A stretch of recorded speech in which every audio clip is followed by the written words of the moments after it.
Essa música que preenche nossos ouvidos e nosso coração, vamos fechar os nossos olhos e receber o amparo da espiritualidade amiga, pedir a Deus, a Jesus, nosso irmão, aos amigos espirituais que tutelam esta casa e também aos nossos mentores espirituais que nos auxiliem para que tenhamos o entendimento da exposição, que as minhas palavras sejam emanadas do amor do Pai e das suas leis divinas, trazendo para nós a verdade, o entendimento, o amor e iluminando o nosso caminho. Que o Senhor abençoe e proteja cada um que está aqui, aqueles que não puderam vir, e que nos ampare nesse momento, nesse estudo. Que a paz do Senhor esteja conosco hoje e sempre. Que assim seja, graças a Deus.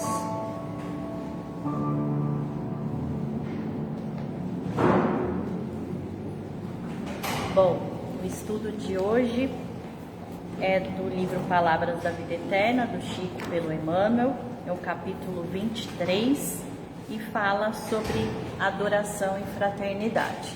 Na hora que eu li, eu mandei uma mensagem para a Rose e falei, vixe, foi bem para mim. Aí eu fiquei com medo de ser para mim, falei, depois eu leio e te falo. E iniciando, Paulo falava que a fé, a esperança e a caridade, dessas virtudes, a mais importante é a caridade. E quando a gente fala da adoração, a gente precisa ter um entendimento de que para a gente adorar a Deus, a gente só vai adorar através dos nossos irmãos, das nossas relações. E antes de iniciar, eu vou entrar no Livro dos Espíritos, na parte 3, no capítulo 2, fala da lei da adoração. E fala, tem as questões. A 649, o objetivo da adoração, em que consiste a adoração? É a elevação do pensamento a Deus. Pela adoração, a alma se aproxima dele. 650. A adoração é para o homem resultado de um sentimento natural ou consequência de um ensinamento? É sentimento inato, como da existência de Deus. A consciência de sua fraqueza leva o homem a se curvar diante daquele que pode protegê-lo. 652. Pode-se considerar a adoração como tendo origem na lei natural? Ela está na lei natural, pois é o resultado de um sentimento natural no homem. Eis porque se encontra entre todos os povos, ainda que sob formas diferentes. E aí vai falar da adoração exterior.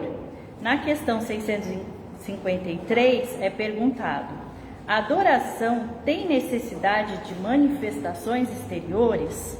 A verdadeira adoração é a do coração. Em todas as vossas ações, imaginai sempre que o Senhor está convosco. A adoração exterior é útil? Sim, se não for uma farsa, uma vã simulação. É sempre útil dar um bom exemplo, mas aqueles que o fazem de forma fingida ou por amor próprio e cuja conduta desmente a piedade que aparentam, dão um exemplo antes mal do que bom e fazem mais mal do que pensam. 654. Deus dá preferência aos que o adoram desse ou daquele modo? Deus prefere os que o adoram verdadeiramente, com o coração, com sinceridade, fazendo bem e evitando o mal. Aqueles que acreditam honrá-lo por cerimônias que não os tornam melhores para com seus semelhantes. E aí essa pergunta é grandinha, eu vou pular para a última frase. Eu vos digo ainda mais uma vez, os cânticos apenas chegam a ele pela porta do coração. Aí, na prece, eu achei importante de falar na prece, na adoração, porque é uma forma que a gente encontra mesmo de entrar em contato com o Pai. É perguntada: a prece é agradável a Deus? A prece é sempre agradável a Deus, quando é do coração, porque a intenção é tudo e a prece do coração é preferível à que se pode ler, por mais bela que seja, se for lida mais com os lábios do que com sentimento. A prece é agradável a Deus quando é dita com fé, fervor e sinceridade, mas não acrediteis que ele seja tocado pela prece do homem fútil, orgulhoso, egoísta, a menos que significa de sua parte um ato de sincero arrependimento e verdadeira humildade. Qual o caráter geral da prece? A prece é um ato de adoração, por isso que eu falei aqui da prece. Orar a Deus é pensar nele, é se aproximar dele, é se colocar em comunicação com ele. Pela prece podem se propor 3 coisas: louvar, pedir, agradecer. A prece torna o homem melhor? Sim. Quem ora com fervor e confiança é mais forte contra as tentações do mal, e Deus envia bons espíritos para assisti-lo. É um socorro nunca recusado quando pedido com sinceridade. Então eu quis falar um pouquinho da adoração para a gente entrar aqui no estudo do Emmanuel, que é adoração e fraternidade. O Emmanuel inicia com uma fala que está em João, está no capítulo 4, versículo 21, que é: ora, temos da parte dele este mandamento, que aquele que ama a Deus, ame também a seu irmão. E aqui é importante a gente entender, porque quando a gente fala de fraternidade, a gente tem que entender que nós ainda temos um olhar muito egoísta, porque a gente ainda sempre se coloca em primeiro lugar. Às vezes a gente não consegue perceber isso, mas se a gente puxar bem as situações, a gente vê que a gente quer ser o primeiro a ser atendido numa hora que está uma fila longa. A gente, quando pensa no acidente, pensa: graças a Deus que meu filho não estava no meio. Então sempre a gente traz pra gente, a gente acaba esquecendo de que na verdade todos nós somos irmãos e que a gente tem que se posicionar junto, com amorosidade. Então o Emmanuel aqui faz uma descrição aqui, vai fazendo um apanhado de pensamentos, no qual ele nos mostra que não há outro caminho para amar a Deus se aquele que não ama não conhece a Deus, porque Deus é amor. Então, para eu tentar esmiuçar isso que eu falei, que ficou meio confuso, eu só consigo amar a Deus quando eu amo os meus irmãos. Às vezes a gente acha que a gente ama a Deus, mas a gente só vai amar Ele verdadeiramente quando a gente tiver amor por todos, e por todos mesmo, porque assim é fácil eu amar a Rose, que pensa igual a mim, eu amar o Rodrigo, que gosta das mesmas coisas que eu amar a Marcinha, que tem os mesmos pensamentos, a mesma vibração. Mais difícil é eu amar, às vezes, aquele meu vizinho que reclama porque meu cachorro está latindo, ou eu amar a pessoa que me fechou no trânsito, ou eu amar alguém porque simplesmente essa encarnação meu santo não bateu. Então, muitas vezes é difícil a gente ser fraterno com esses irmãos. E a gente precisa identificar que quando tem dificuldade, dificuldade de viver com o outro, é aí que está o nosso maior aprendizado. E aí que está a nossa maior dificuldade para a gente conseguir amar o outro. Porque amar aqueles que gostam de mim é muito fácil. Difícil é amar aqueles que a gente tem um perrenguezinho. Deu para entender isso? E aí, esse é o caminho que nos leva ao amor completo por Deus é esse, amando o próximo. E se a gente for ver no capítulo 10, ele fala, o Kardec, que o sacrifício mais adorável a Deus, porque Jesus já falou isso em algumas parábolas, que se diante do altar eu me lembrar que eu tenho algo contra alguém, que eu desça do altar e me reconcilie primeiro com meu irmão. Então Jesus a todo tempo mostrou isso. E a gente já sabe, e até por isso que essa foi uma lição para mim, que foi assim um baque, porque quanto mais a gente sabe, mais a gente vai ser cobrado. E eu lembrei da Cássia com a frase dela do de saber, porque a Cássia falava que ela gostaria de saber algumas coisas, porque hoje a gente vai ser cobrado do que a gente sabe. E eu fiquei pensando o tanto que eu sei e o tanto ainda que está faltando eu colocar em prática, porque eu tenho vícios seculares, vício da ociosidade, vício da preguiça, o vício de sair da comodidade. E é só vencendo esses vícios, cada um seus em particular que mais tem, é que a gente consegue se colocar a serviço e auxiliar o outro e amar o outro. E o Emmanuel fala o seguinte: construirás santuários primorosos no culto ao Senhor da vida. Então vamos construir os templos. Pronunciarás orações sublimes, exaltando a glória excelsa. Então vamos fazer orações bonitas. Tecerás com cintilações divinas a palavra comovente e bela com que lhe definirás a grandeza. Combinarás com mestria os textos da Escritura divina para provar-lhe a existência.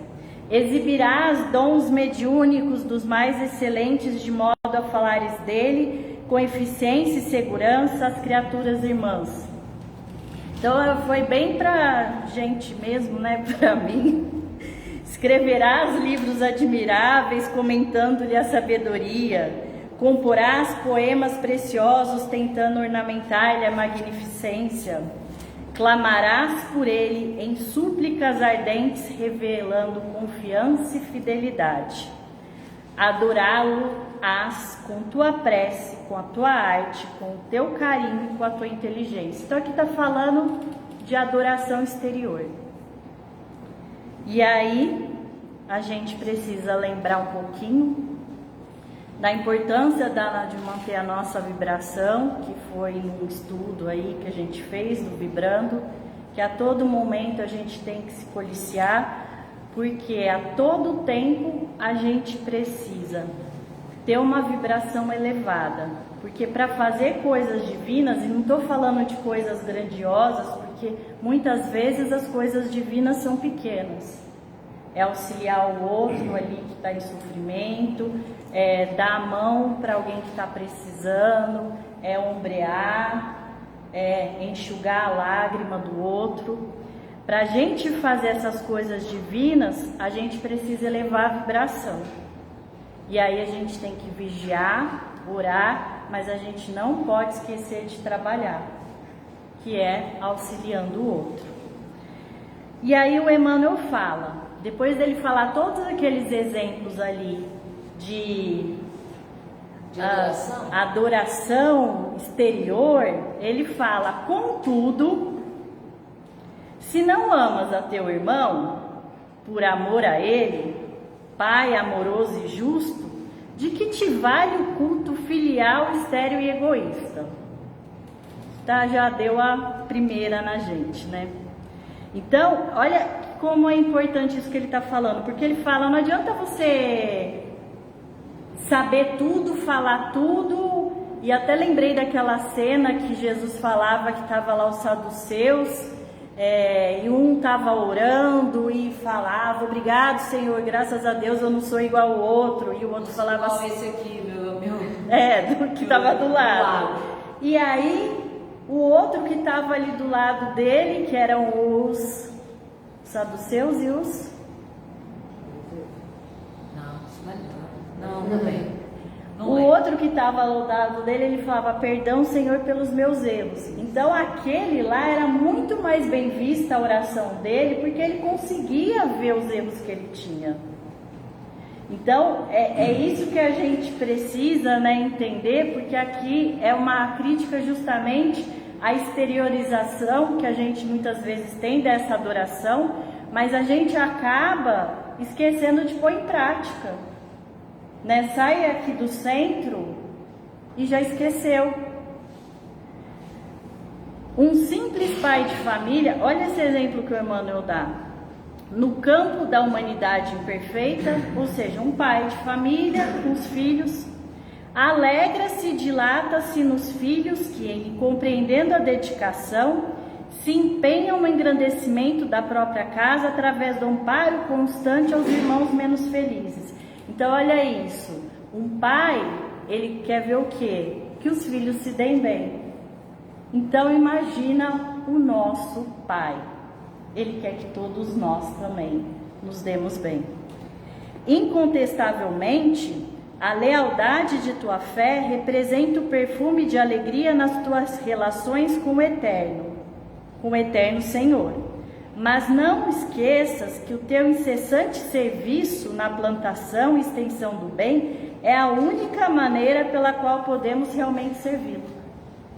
Então, o que vai garantir a minha futura existência, o meu desencarne tranquilo, a minha elevação espiritual, é o trabalho no bem. É o que a rainha da França falava lá no capítulo 2, que quando ela chega lá, que ela fala: olha, eu não tenho mais nada aqui. Aqueles que estavam abaixo dela, os escravos, estavam em categoria muito melhor, eram evoluídos espiritualmente muito mais que ela. E ela fala: daqui nada adiantou. O que adianta é o bem que fizeres, as lágrimas que enxugares. É isso que Deus espera da gente, que a gente ajude o outro, que a gente se antecipe. Eu sei que a Rose está com um problema, que eu me antecipe, que ela não precise vir pedir ajuda para mim. Muitas vezes a gente fica esperando ali a pessoa, a gente às vezes até deixa ela ficar numa situação ali meio chata. Não, a gente precisa se antecipar, se colocar antes. A gente precisa tentar enxergar no outro a dor que ele tem e fazer por ele. Porque muitas vezes a gente passa aí na nossa correria do dia a dia e a gente nem olha para o irmão que está do nosso lado, e às vezes aquele irmão está com dor. Então que a gente tenha a capacidade de sair de dentro da gente, né, do nosso egoísmo, do nosso centrismo, olhar a nossa volta e ver quem que a gente pode ajudar. E gente, às vezes está debaixo do nosso teto. Muitas vezes está debaixo do nosso teto, porque inclusive a espiritualidade faz esse encarne no mesmo ali centro, né, no mesmo lar, colocando pai, mãe, filho. Sempre tem um ali que tem a dificuldade de relacionamento, porque é só ali que não vai ter escapatória, porque aí a gente não consegue fugir. A não ser que eu abandone mesmo, e aí eu vou só aumentar o meu problema para depois. É importante salientar aqui que às vezes a gente tem que dar um passo atrás para não se prejudicar. Mas se a gente tem condições, a gente tem que se empenhar e sempre procurar fazer pelo outro. Sempre buscar olhar o outro e tentar enxergar qual que é a dor do outro e antecipar a dor do outro. Para que a gente leve os recursos necessários para minimizar a dor daquele irmão. Seja qual for a igreja em que externas a tua reverência à majestade divina, guarda, pois, a oração por lâmpada acesa em tua luta de cada dia. Então aqui o Emmanuel fala, não esquece da oração, porque a oração é importante, ela é uma lâmpada acesa. Mas não te esqueças de que somente amparando os nossos irmãos, inexperientes e frágeis, caídos e desditosos, é que de fato honraremos a bênção do nosso Pai. Então, é só esse o caminho que a gente faz para colocar a centelha divina que nós temos dentro de nós a trabalho do Senhor.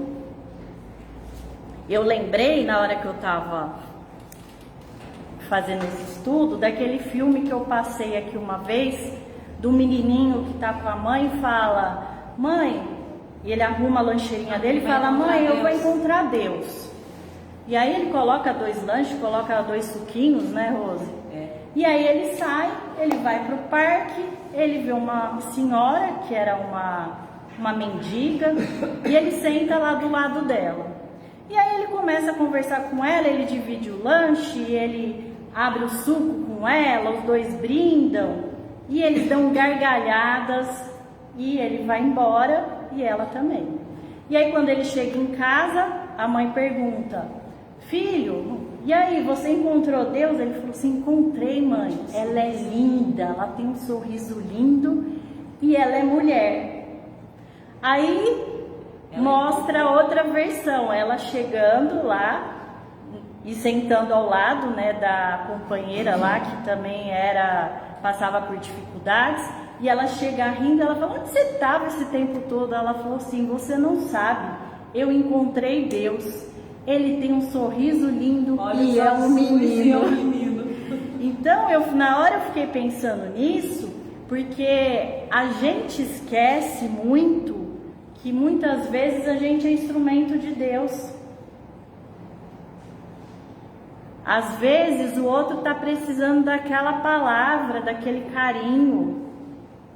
Às vezes é chamar para comer um pedaço de bolo. Às vezes é visitar uma tia.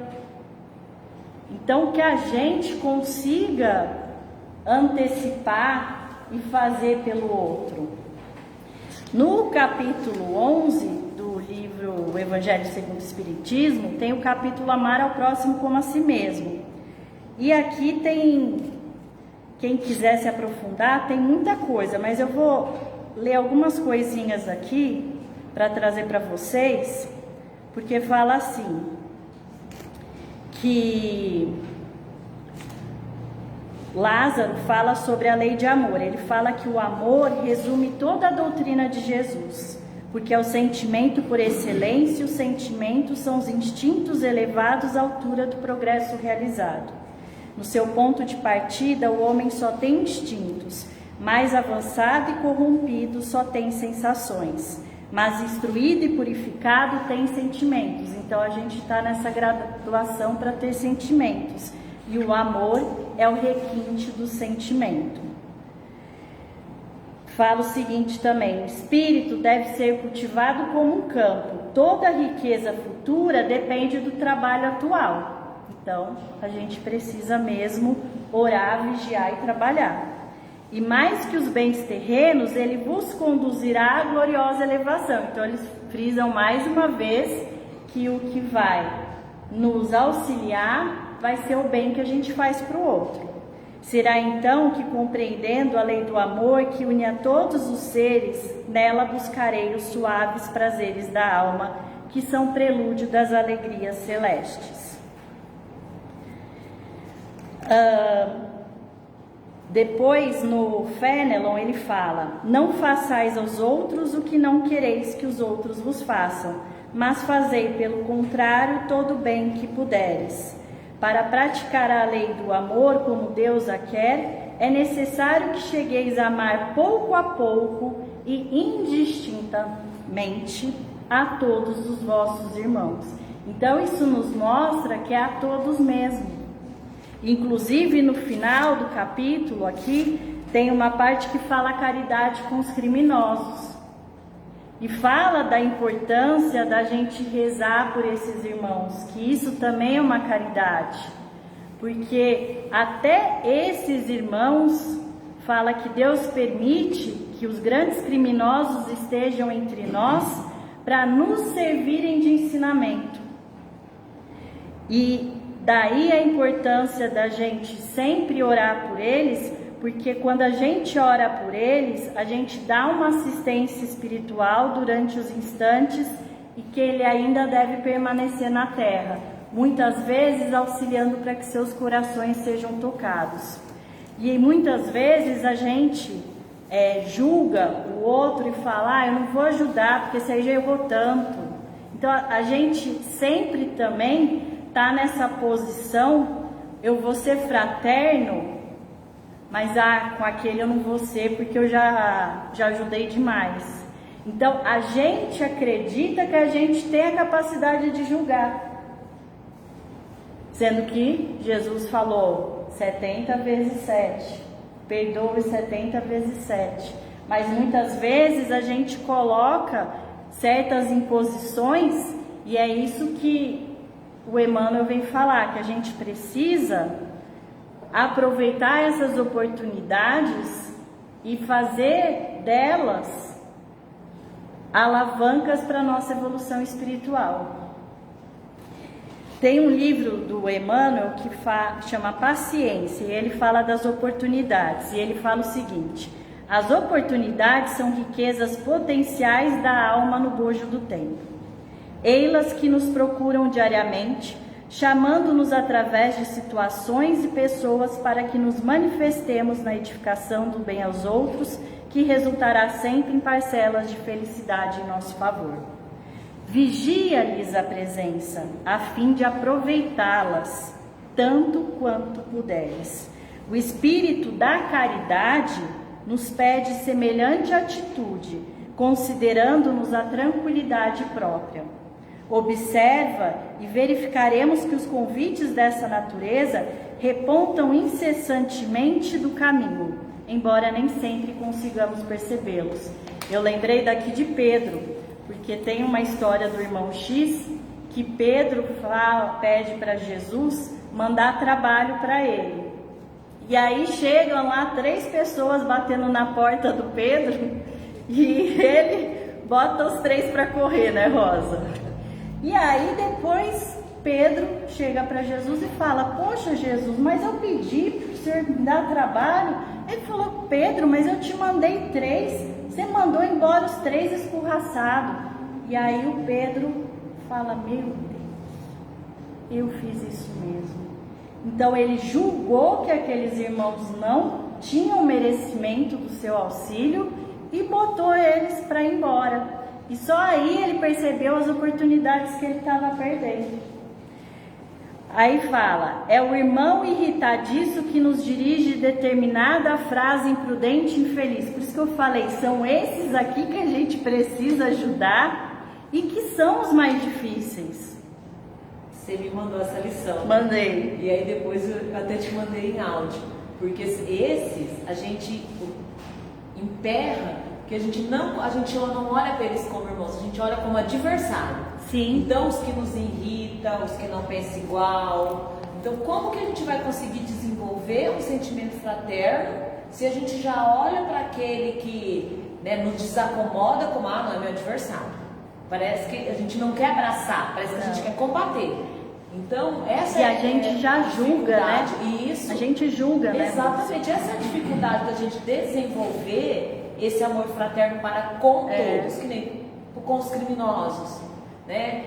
Estou falando em maneira geral, mas dentro de casa, para aquele que não faz a coisa do jeito que para aquele que quero. te irrita, que te deixa a louça Ai, porque suja. tá me irritando, é meu adversário. Que às vezes são essas coisinhas pequenininhas e que a gente começa a pegar implicância com a pessoa. Isso mesmo. E é isso que impede, é por isso a Porque vigilância. uma vez a dona Nerci trabalhou aqui, ela trabalhava, se eu não me engano, às segundas-feiras e depois trabalhou às terças-feiras com a gente.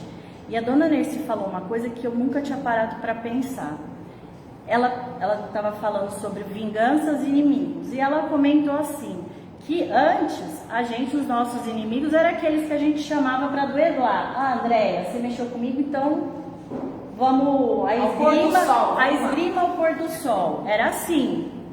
Aí, hoje, o que era o nosso inimigo? A dona Nerci, o dia que ela falou isso, eu fiquei pensando. Ela falou assim, é o meu vizinho, que a árvore dele cai as folhas na minha calçada e eu xingo ele todo dia. Então, muitas vezes, a gente não percebe isso. Só quando ou você tem um despertar ou alguém fala isso. O dia que a dona Nerci falou isso pra mim, na hora eu pensei na minha relação com os meus vizinhos. Aí eu comecei a rezar para eles, todos os dias eu incluo eles nas minhas orações. Mas, gente, graças a Deus, a gente está evoluindo. Antes a gente ia lá e matava. Agora, pelo menos, a gente está segurando o pensamento ali para não fazer. Não, antes eu respondi, agora eu só viro. Agora a gente já está dando aquelas barradas no pensamento, né? E segurando a língua. Mas é justamente isso que fala, ó, é o amigo em desvalimento, muitas vezes abatido ou desesperado, esperando-nos a palavra tranquilizante, ungida de simpatia, de solidariedade de que necessita. Então, muitas vezes é o amigo que precisa de uma palavra, de um carinho. É o familiar atribulado por obstáculos diversos, de quem nos cabe aproximar com socorro que se nos faça possível. Então, às vezes você tem um parente, você vê que ele está atribulado, está passando por uma dificuldade, vai lá, antecipa, ajuda. É a página balsamizante, fácil de estender aos companheiros de experiência, vítimas de reveses e ofensas, livrando-os desse ou daquele propósito de rebeldia ou vingança. Às vezes a gente percebe, nossa, a pessoa está precisando de uma prece, de uma oração. A Rosa faz muito isso comigo, ela manda para mim todo dia uma mensagem de bom dia, boa noite. Gente, isso é um carinho, acalenta o coração. E assim, eu até vou falar uma coisa aqui, o meu pai me mandava bom dia, boa noite todos os dias. O meu pai desencarnou em abril. E eu não recebo isso, mas eu recebo da Rosa. E quando a Rosa me manda isso, eu tenho um sentimento muito bom de que ela tá continuando isso para eu não sentir essa falta. Então, olha como uma atitude ali de pegar uma frasezinha e mandar para o outro pode ser importante para aquele espírito numa hora que ele está triste, que ele está em necessidade. Eu tenho uma amiga que eu adotei isso. Ela tem um caderno que ela escreve o nome para fazer o Evangelho no Lar, para ela não esquecer de ninguém. E eu aprendi isso e quando eu faço o Evangelho no Lar também é uma lista. Então, às vezes eu anoto e faço uma prece pensando naqueles que eu anotei, para não esquecer de ninguém. Mas isso é importante mesmo, é muito importante. É a conversação amena e reconfortante em casa ou na rua com a qual inconscientemente afastando alguém da queda no suicídio.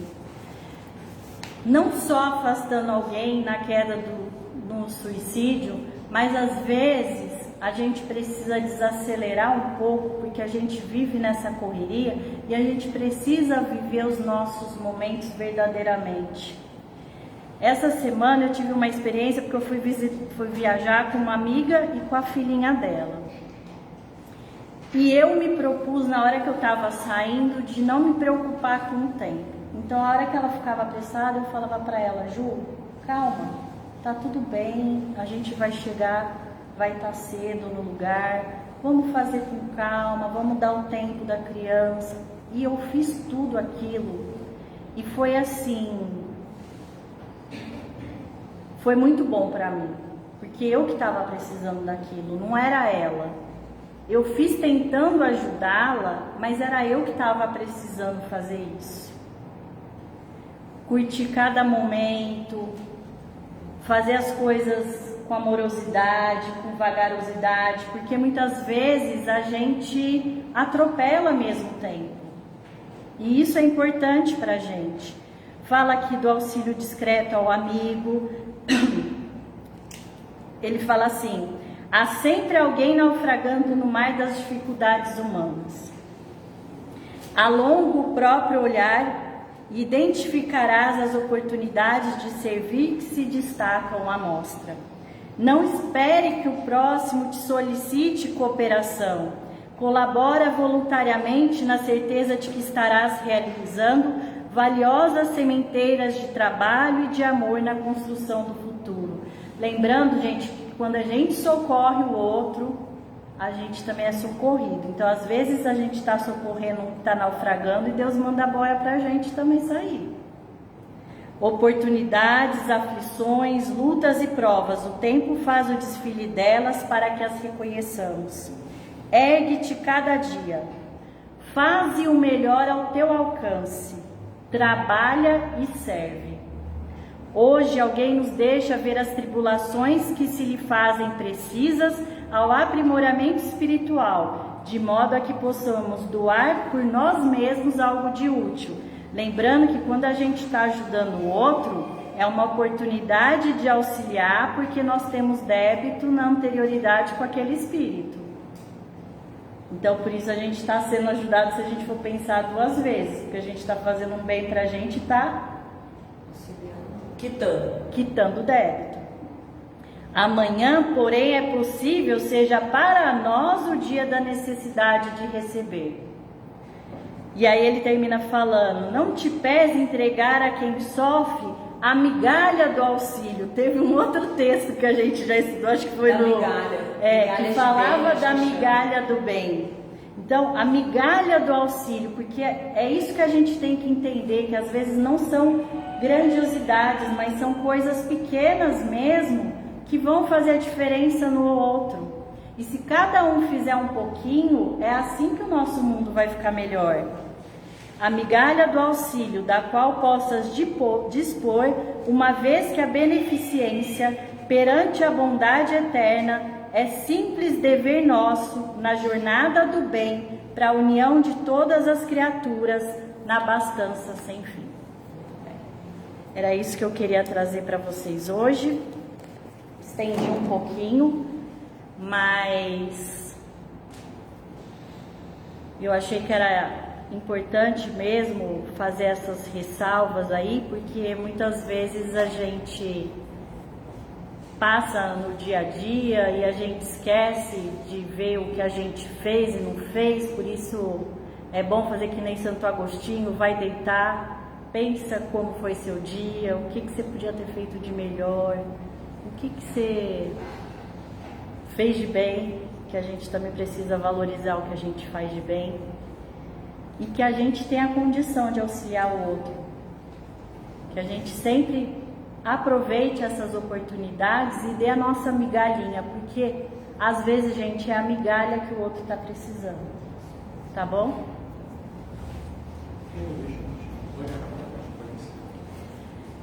Então vamos fechar os nossos olhos, e enquanto a gente ouve a música do Felipe, que a gente já possa ir se preparando para o nosso passe e ser envolvido em amor, em ânimo, em coragem, sendo amparado pela espiritualidade amiga, e que ela possa levar até aqueles que estão nos nossos corações tudo o que eles necessitam. Abençoe e proteja, Pai, a todos os irmãos que estão em sofrimento, nos hospitais, nas casas de repouso, nos orfanatos, nos presídios, nos sanatórios. Que todos esses irmãos sejam amparados pelo Senhor nas suas necessidades, nas suas dores, envolvidos por Maria, sentindo o amor materno dessa mãe querida e que ela possa também auxiliar os espíritos sofredores, viciosos, ignorantes, suicidas que se achegaram a esta casa e também aqueles que ainda não chegaram, que possam ser socorridos pela sua caravana de socorro. Pai, Mestre de misericórdia, olhai por cada um dos irmãos que estão aqui nesta casa, abençoando e protegendo e envolvendo eles no seu mais puro amor. E que todos nós tenhamos condições de seguir o exemplo de Jesus e sempre nos perguntar o que Jesus faria e que possamos, vigiando, orando e trabalhando, fazer o bem por todos os nossos irmãos. Que a paz do Senhor esteja conosco hoje e sempre, que assim seja, graças a Deus.